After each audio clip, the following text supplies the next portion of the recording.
Hey guys, welcome back to part 5. Well, in this part 5 here, I am actually hoping to get the oil pan dropped off right there. Just got the oil dumped out. And even begin to start shoving out the cylinders and maybe even pull a few sleeves. In fact, I may go ahead and pull or take out number 6 first because I'm curious. The way just the way the head looked, that's the one that was taking and burning oil the most. So I'm curious to see what the rings look like. But now I just gotta get this. Let's see. I've got this radar gun here hanging in my way. I'm gonna have to take that thing off. But once I get that out of the way, now let's go around and start taking out the bolts that hold the oil pan on. I have already been warned by someone on my one John Deere 3040 series Facebook group on Facebook that that oil pan right there has a lot of weight to it, and someone actually used the forklift to help get that thing down out of there. So we'll see how things go here, and I'll be bringing in and out here as I go along.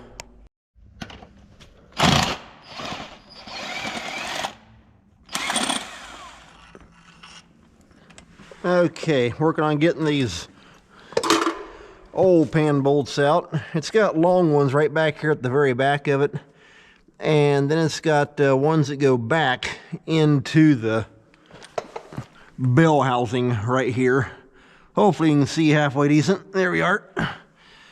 I'm not going to show you taking every bolt out, but I do see why this pan though is so heavy. Up here, it's kind of in behind this frame rail, and once I get the pan dropped out, you'll see. I can see the edge of the thing's at least that thick, and it's cast. No wonder why it weighs so much. What my plan is, though, let's see if I can find another one. Yeah, there we are. What my plan is, though, in fact, I take that back. I'm going to skip that one. I'm going to take and go down across here. There we are. Yep, dropped out. Okay, that's regular size right there. But I want to leave one bolt in on each side. Take everything else all out. That way it's just hanging there by 2 bolts. And then I'll get the, well, it's back behind them lights. I'll get the forklift. I've already got a pallet on it, and then come up underneath with a pallet and come up to it. That way when I take the last 2 bolts out, the pallet is right here to catch it, and it can't go anywhere. So I'll bring you back in here once I get all these bolts knocked out. Just got these bolts here taken out, going down all the way around the oil pan, except for 2 back here. I kind of changed my mind, and I got 2 up here in the front. So once I get up here underneath with the forklift, I can drop the 2 front ones and the 2 back ones and begin to get that oil pan dropped down out of there onto the pallet that I have on the forklift. I got the forklift pulled up here with the drain plug there on the oil pan sticking down. I'm not too sure how well you can see that right there. But with that thing stuck down like that, I put a 2x6 running crossways on each side of that plug. That way the plug actually sits between the 2x6s, and so the 2x6s take all the weight, and it also keeps it level. So let's get that thing raised back up there. I've got 2 bolts left that I gotta take out. One on the front and one on the back. Okay.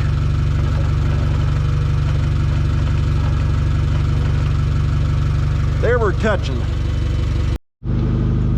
Okay, I got the pallet up snug underneath the oil pan.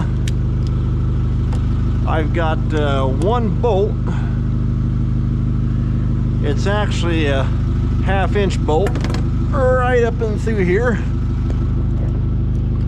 I've loosened it There we are. Now that should be the last bolt in there. We'll go ahead and get that out, and then I'll lower down on the forklift and see what happens. Like I say, I've got bumped up against it, so it can't really go too far until I lower the forklift down. See what happens. Well, nothing. Huh. Probably stuck. Okay, well, gonna have to get a pry bar and do a little prying and poking around on it. Not too sure how well y'all can see up underneath there. Yep. Hit the button.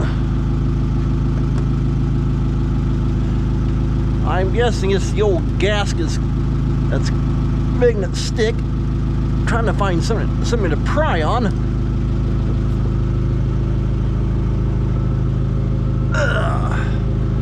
No go. I thought sure I had all the bolts out. I know I took all the ones out in the back because there was only just so many. I got them all.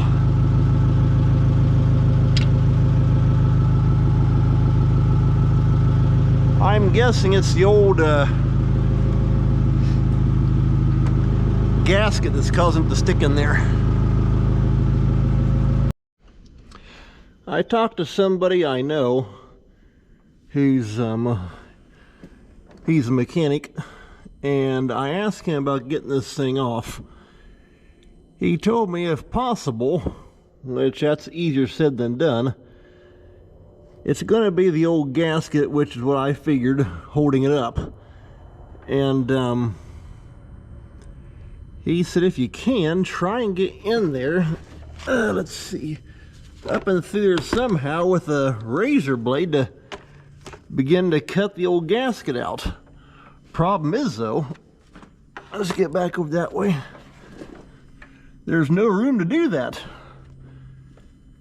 because you're up against the frame rail on each side, and you got the end right here. It's got that harmonic balancer on the end of the crankshaft.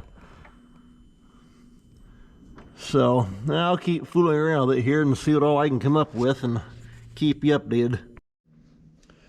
I happen to remember we got these oddball pry bars that we don't use too often, because not normally do you use a pry bar. It's got basically like a 90-degree hook on the thing. In fact, looks like they came, yeah, it came from Lawson Products. But no, we've had these for a long time, but like I say, with that oddball hook like that, you don't use something like that too often, like you would a general pry bar. So I want to see if I can use probably this one right here. This one here's got more kind of like a basic curve. This here's more like a 90 degree somewhat. So I want to see if I can use that 90-degree one up underneath there, give me a little bit more leverage on that. Well, I've been working and prying and pushing, making some phone calls. I think I finally got the thing broke loose, or at least started anyway. I happened to notice I could get my pry bar right up in there, and when I pried down I felt a little bit of a jump. So I'm going to try and set the camera somewhere. Maybe I can put you, no, maybe right there, at least you can see underneath the thing, because I need both hands to work.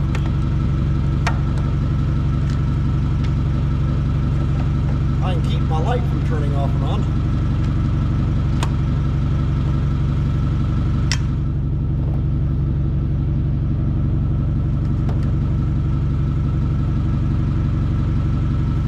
Okay, let's see what happens.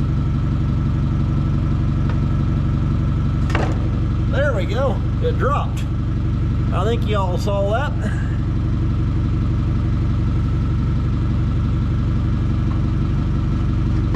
Okay, it's loose.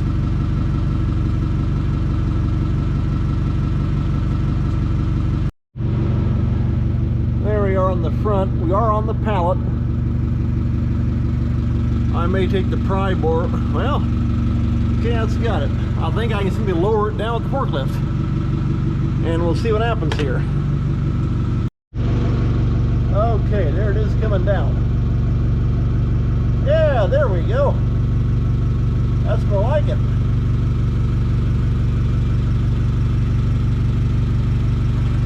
I'll get the forklift back up and show it to you better. All right, there's looking up underneath. Now that the oil pan's dropped out. So I am going to have to take and drop the oil pump off in order to get to, looks like, number 5 and number 6 to shove them pistons up and out of there.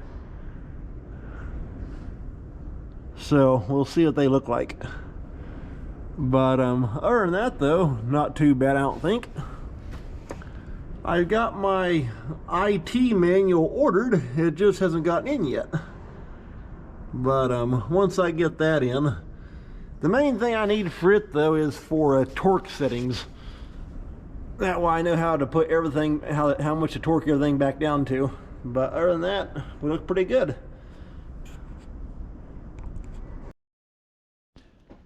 Let me show you what's happening up underneath here. It's hard for me to video a lot underneath here. I've got to watch sit my GoPro anywhere underneath this block because I got occasional oil wanting to drip out. But I just got this piece off right here as part of the oil pump.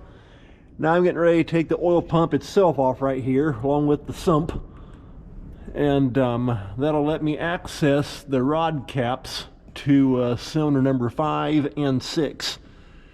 So once I get that down, maybe I can try kind of get repositioned however I want to sit underneath here, and at least trying to show you, trying to get at least one rod cap off. But yeah, like I said, I just gotta watch. I sure don't want a bunch of oil dripping on top of my GoPro. That'd make a mess. But so far so good.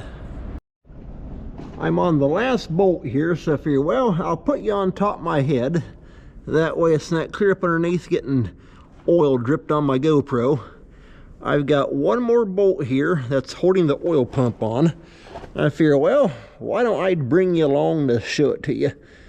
Getting the last bolt spun out now. Okay, there it is. Try and hold that in one hand. Let's see if we can get that thing down out of there. Oh, there we go. All right, there's the oil pump. Let's take and spin around this way. There we go. Yeah, it's got that gear. Runs through there. Of course, it sucks it up there, right there where my right hand is. It's got the screen across the bottom for the sump. Or I guess if you want to call it a sump pump. But yeah, and it's got a gear that runs on the end, or the back end of the crankshaft. Let's see, we'll just take and drop that for right now into that old shoebox, which actually works pretty good. Oh yeah, good old black coal. So, okay, that's got that. And I'm going to take, and let's see here, I'll go ahead and put the 4 bolts that mount the pump up in there. I'll put them back up inside, that way they don't get lost. And like I say, what that does though is it opens it up. That way I can access the rod caps for cylinder number 5 and 6. So I'm gonna put these bolts back in there, and then I think I'll be ready to start popping some rod caps off. Got the rod cap bolts loosened up here on number 6. Hopefully you can, well, I'm sitting here kind of on an angle, so there's one bolt. The picture is going to be kind of crooked. Just take and turn your phone or turn your tablet or whatever you're watching this on to match until I get back out from underneath here.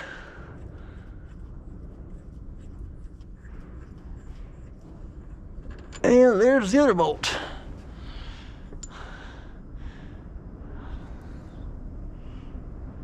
Both grade 8s.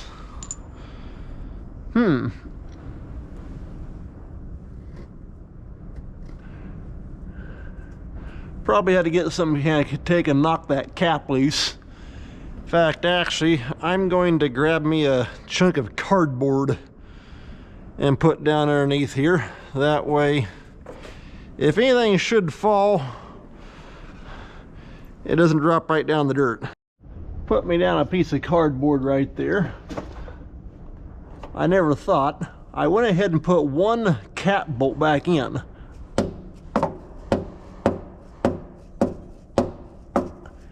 Just trying to get that stupid cap knocked loose.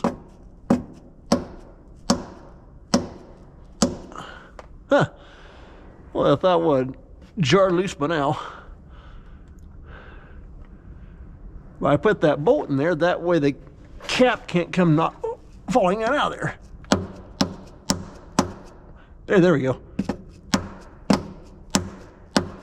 Come on.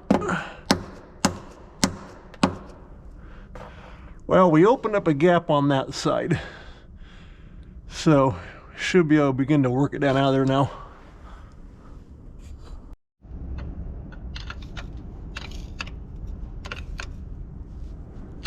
Alrighty, there we go. Finally.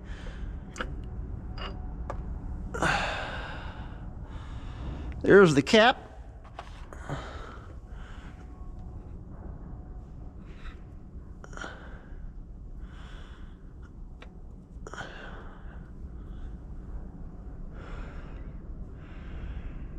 Okay.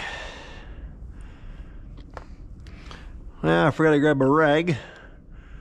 But I'm going to take and turn that thing. I want to use the crank to push the cylinder back up the top.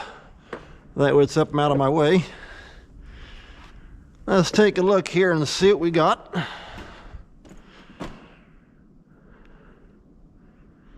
Not too sure how well you can see that on camera.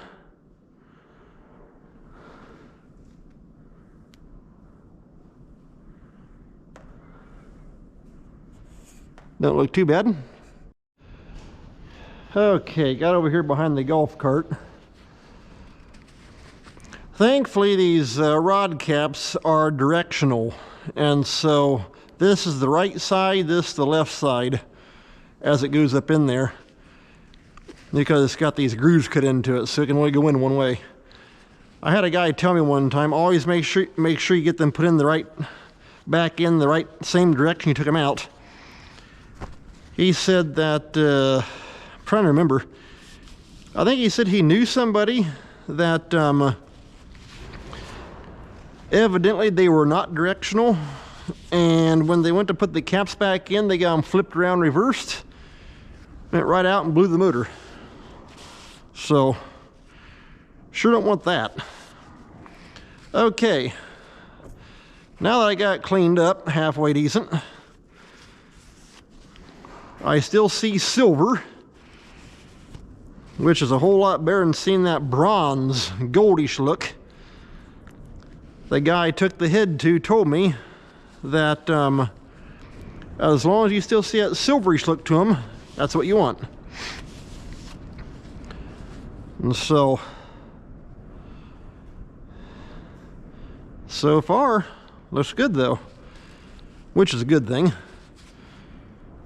I hope numbers 5 through 1 look just like this.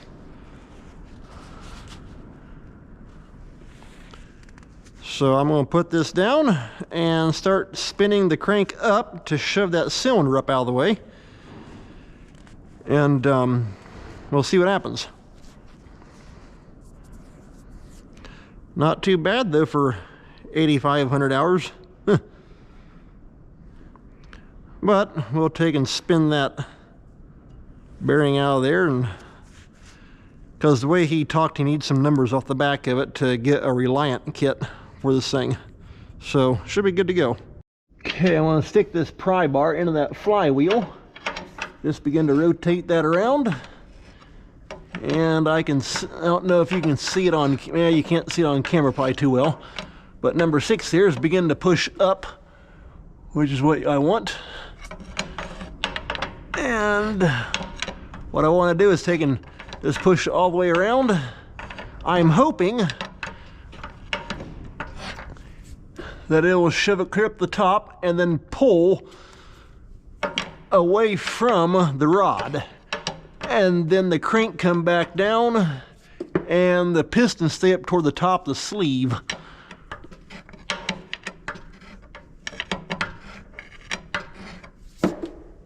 Well, not sure if I'm gonna get that lucky.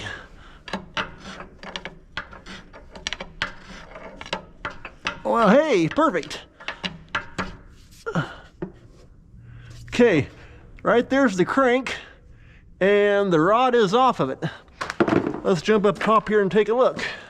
Yeah, there's the piston. Perfect. And of course, those are all marked. Right there on this side, it's got an arrow pointing that way, and it says front, because they have cutouts right here for the valves. So that'll work great. Got the piston popping up right there just a little bit. It's trying to find something to actually push up from the bottom. Like, it can't be real big.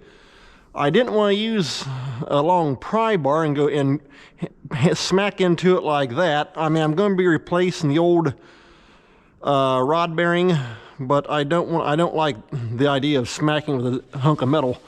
So I figured, well, why not try the other end? And so I actually used the big plastic handle on that big pry bar and come up and hit into the bottom of the rod. And of course, it still has the old rod bearing in it. And that actually works pretty good. You can reach clear up in there. Come on, let's go.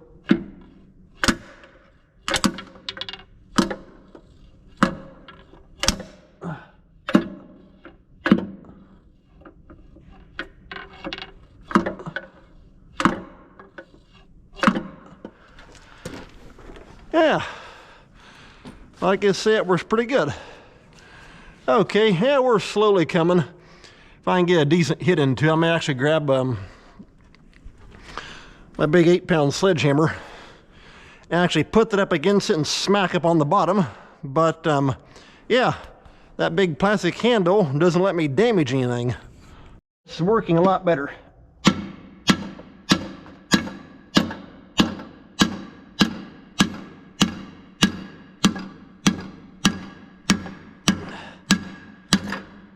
All right, I just felt it pop. Should be clear out. There we go. And I think I found the problem.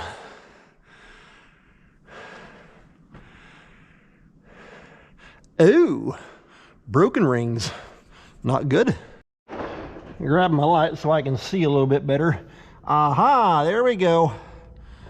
Yep, that's why it was taking oil. Looks just like that 7060 when I took it all apart. I thought this looked funny.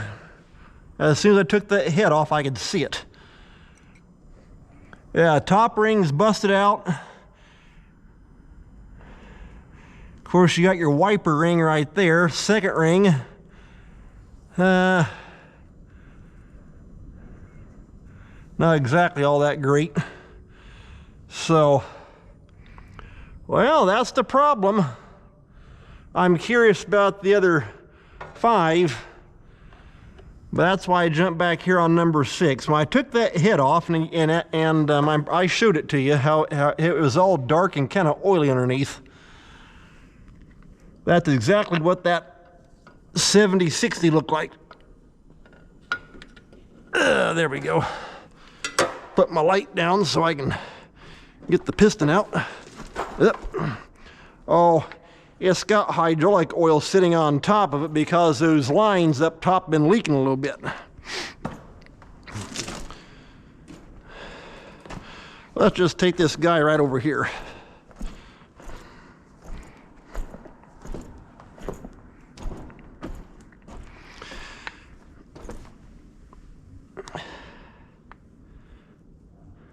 Now, as far as looseness, in that wrist pin bearing, well, or bushing if you want to call it that, whichever.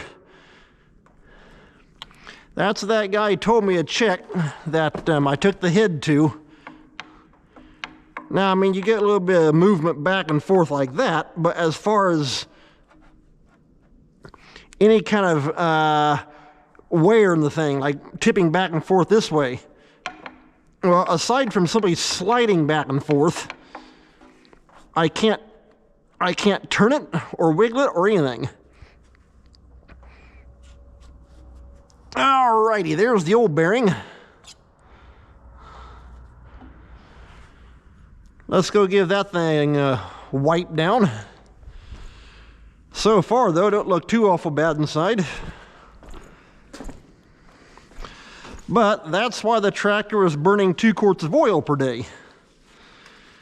And I would also venture to say that's why it's had so much blow-by over the years. I'm kind of surprised we've not had any more trouble with it. Like I say, the neighbor that we bought the thing from, he said it had blow-by as long as he had it. And I'm guessing he bought the thing back in late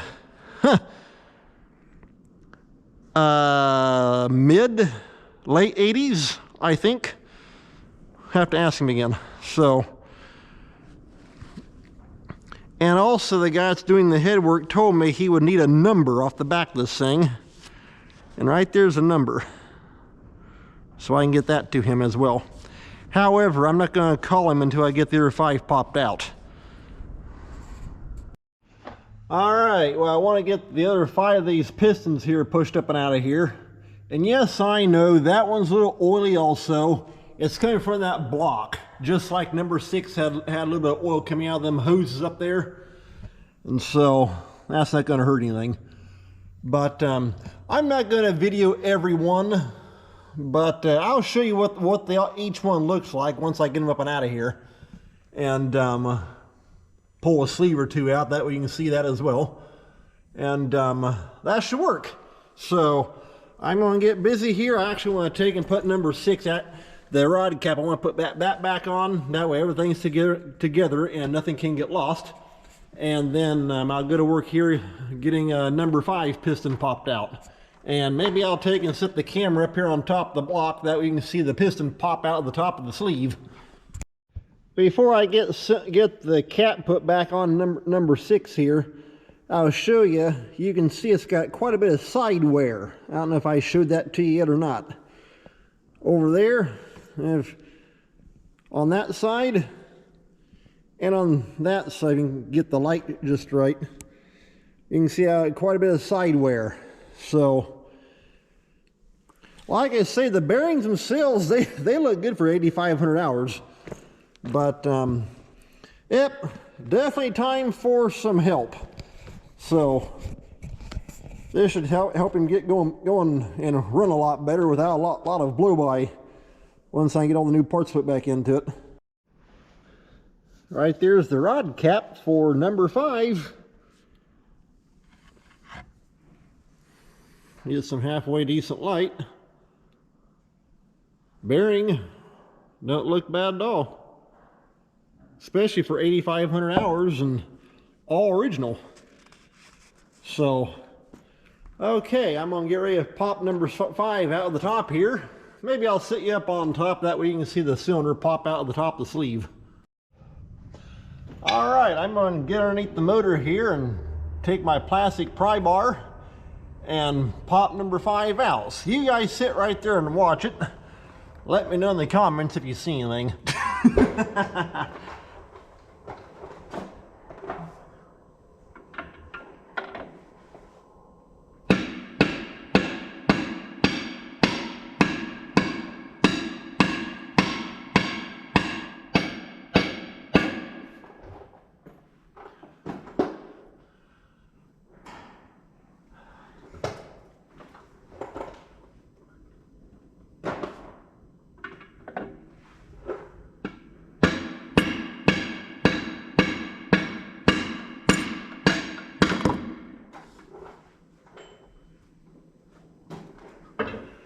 Okay, that's got number 5 popped out.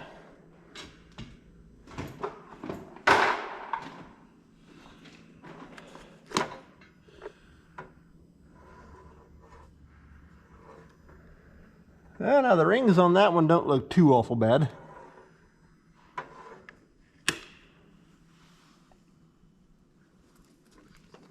There we go. I'll take it over here and put it on the pallet and take a look at it. All right, there it is. In fact, when I was actually carrying it over this pallet, a chunk of the wiper ring, the bottom one right here, literally just fell out. Now your two compression rings right here, so far they don't look too awful bad. However, yeah, that ain't good. You can definitely see some wear in them things. Well, we'll put new ones into it and it'll be like a new one again. And then right here, there's the rod, that's the cap bearing. Here's the other half of it. Get the light shining down in there. Yeah, not bad at all for 8,500 hours. Okay guys, I'm going to go ahead and keep popping out the rest of them. And I'm not going to show you every one. I mean, you see one or two, you've seen them all. But then I'll bring you back in when I'm ready to, well, maybe I'll show you, once I get them all laid out here, I may show you all 6 of them. And then I'll bring you back in when I'm ready to start popping a few sleeves out. All right, here's all 6 of them. This here's one. And yeah, got a little bit of play in them rings also.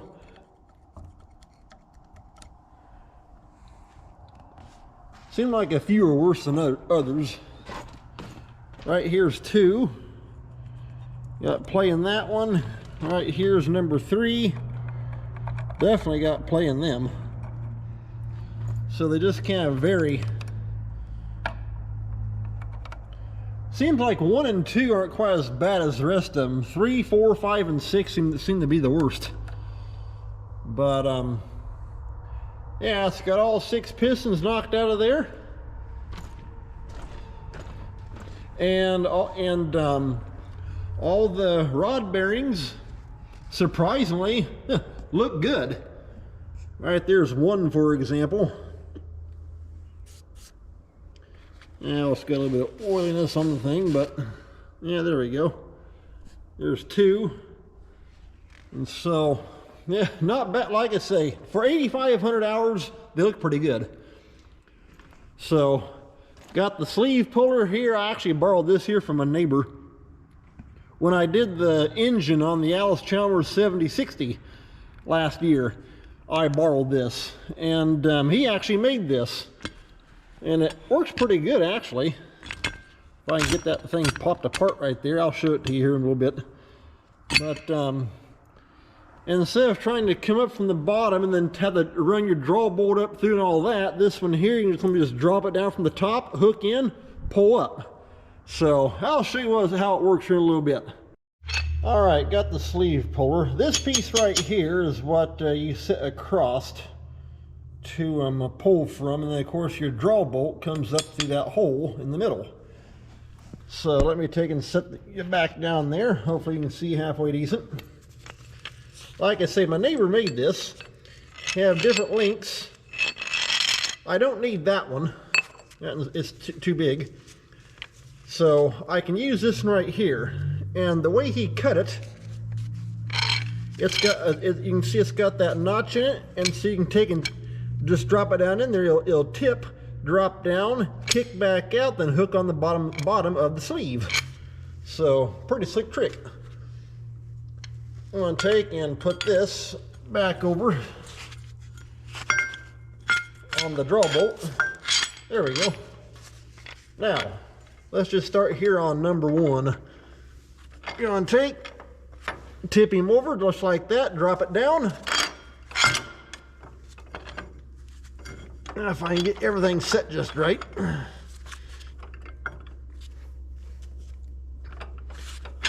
Oh, I thought. Okay, there we go.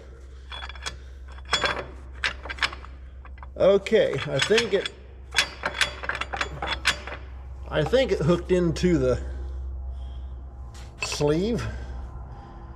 In fact, you know what? I may actually have to take and roll the crankshaft around.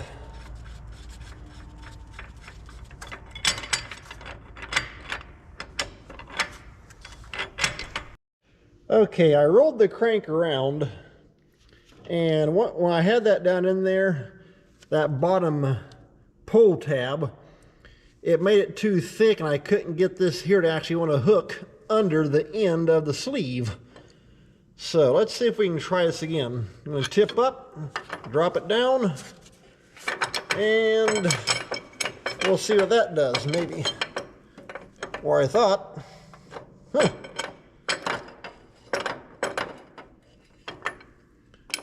Okay, I can see down that one. Oh.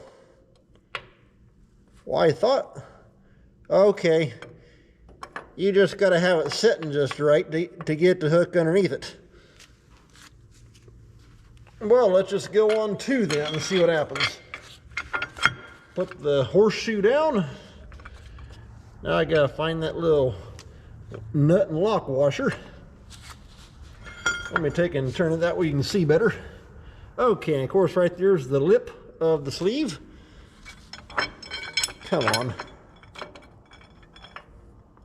Like I say, that tab is just long enough. Okay. We'll get the draw bolt pulled up here and I'll show you what it does. All right, I got the draw bolt snugged up with my fingers. I actually took these two pieces here that were down on the bottom. I put them up on top of this U piece to just add some space in there to help take some of that space up. So I finally got it pulled down snug with my fingers. Now let's put the wrench on and start pulling. Maybe.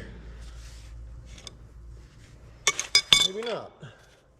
Like I say, that hook is just wide enough to go to actually span across that sleeve and hook the bottom. I can see it down there in the just above the crank. Okay, there I got it hooked back in again because just bumping it with the crescent knocked it out. Okay. Once I get some pressure into it, it's going to hold it. Now, we're putting the pole onto it. You should begin to see it come up right here. Let's see if I can get the camera any closer. Gotta watch it a little whack with the wrench. Okay, I can feel it. We're pulling down.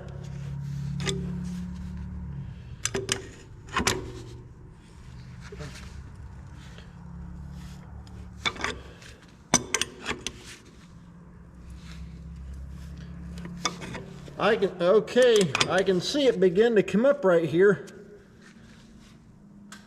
You might be able to see that on camera also. Kind of slow, but it's creeping. If I can keep that dumb draw bolt from wanting to spin on me. There we go. Moving slow. Back when I go to put the new sleeves in, I've already had a guy tell me the kit that I'm going to put back in, or the parts, is by Reliant, which seems to be pretty common. However, he told me though, when you go to put the new sleeves back in, do not use the Reliant O-rings at the bottom of the sleeve. He said that if I remember right, it was at least one, if not two, of these John Deere motors, these 466, that he helped rebuild, and they used Reliant O-rings, and sure enough, they ended up having antifreeze leaking right back into the oil. He said they stopped using that and went with the John Deere O-rings. Problem solved. Okay. Well, there goes some antifreeze out the bottom. Huh.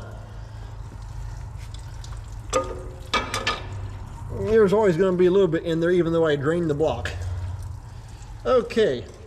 Well, the thing tripped out. Let's go ahead and pull that thing up and out of the way. Set that off the side. And go ahead and pull that sleeve.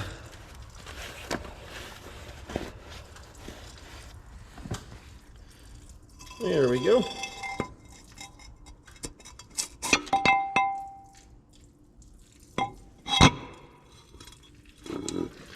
Well, don't look too awful bad for any kind of capitation, that kind of stuff.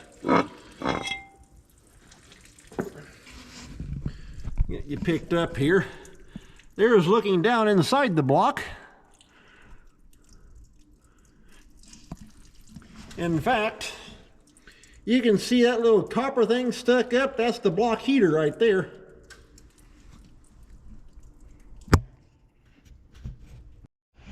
Got the light set over here. Okay, there's looking down the block with the sleeve out.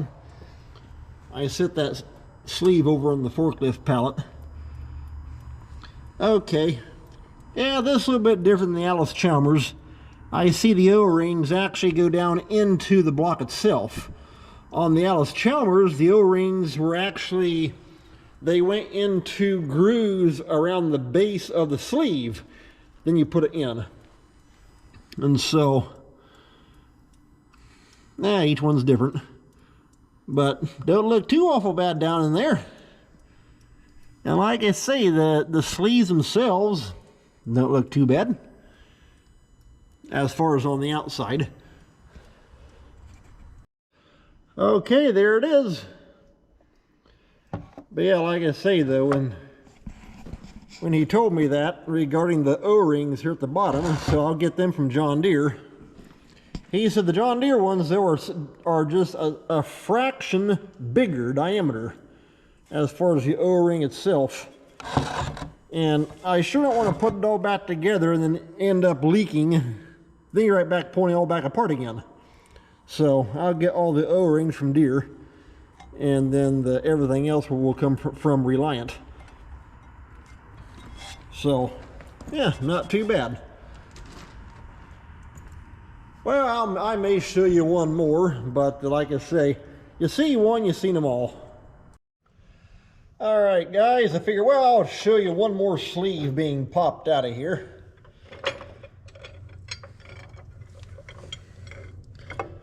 Like I say, that homemade puller that my neighbor made, it actually works pretty good. He gave me a factory-made one that he had also. Come on. I'm going to have to take and turn that dumb crank to get it to line up just right.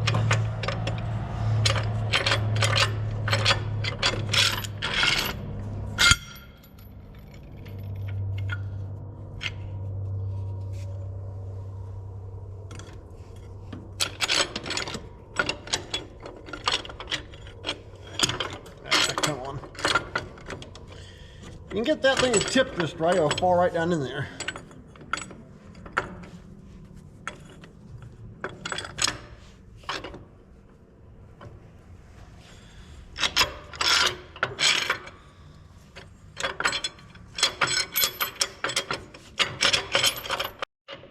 Okay, well, after playing with getting the crank rolled around so that I could get the block piece hooked underneath the bottom of that sleeve, I finally got it.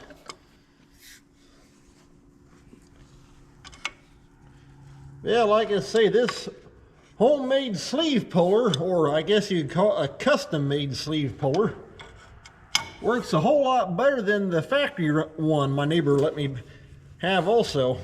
In fact, I never have used the factory-made one.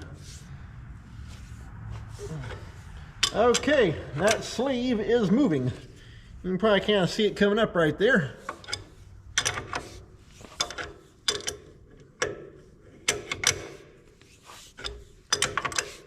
In fact, I just got a phone call from the John Deere dealer, and they got my sleeve O-ring seal kit in.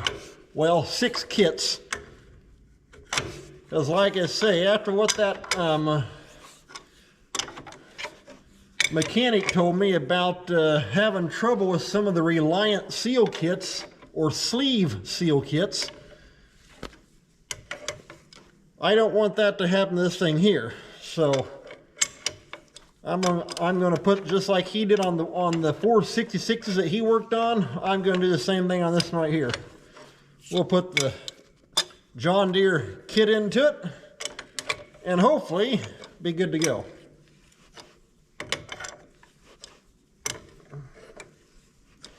Oh, I was gonna say, that thing should be ready to pop out of there. I think it is. Yep. There we go. All right, take that out. And right, come on. Need both hands to grab it. There we go. Okay. Well, that's got cylinder number 1 out of the way.